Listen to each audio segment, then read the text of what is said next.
So now we have some basic rules where we can take some derivatives of some basic functions. One question you might ask is, so what? So what that I can take these derivatives? Well, one of the things we can do is find the slope of a curve at any point on that curve. So for instance, let's say that we have the graph or function or curve y is equal to 1/5 x to the third minus 5x.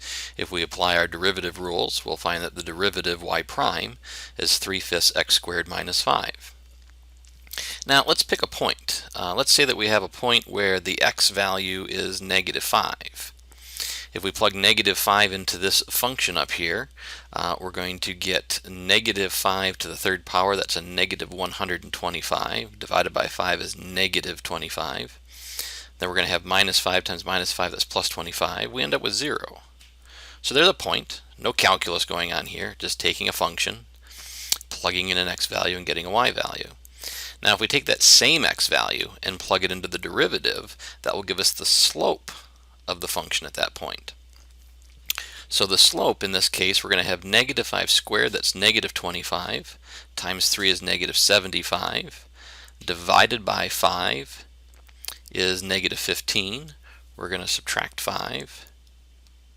Looks like we should end up with -20 when we do that.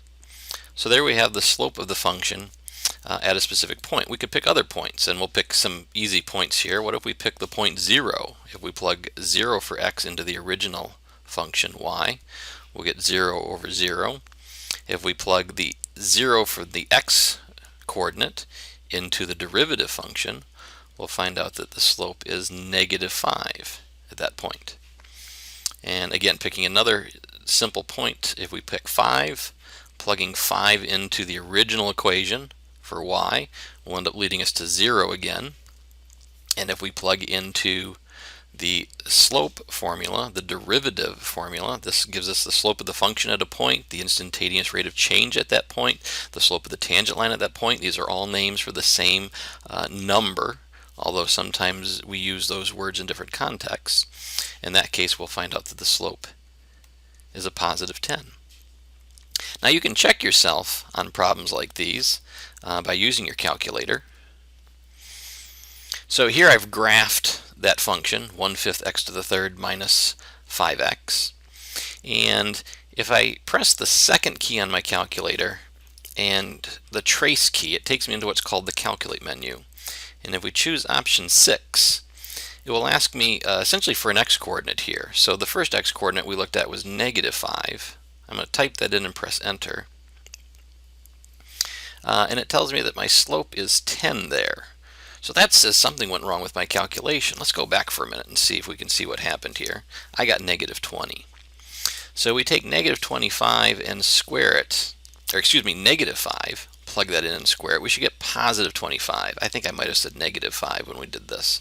So we get +25 divided by 5 is 5 times 3 is 15 minus 5. Our slope should have been 10. So there was a nice check. We could see that something went a little off because we could use the technology to help us. Don't rely on the technology. Make sure you can do this work by hand. I'll expect to see your work by hand on tests.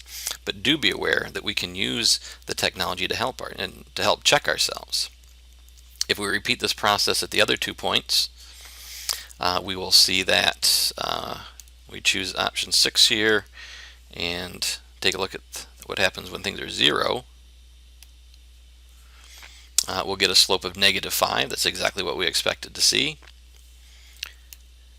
And if we repeat again, second and trace to get to the calc menu, option 6 dy dx, and plug in +5 and press enter, we'll see that we get a slope of +10 at the 0.5 and 0. So your calculator gives all 3 of those numbers there. You can check out a little bit of everything when you try to do that.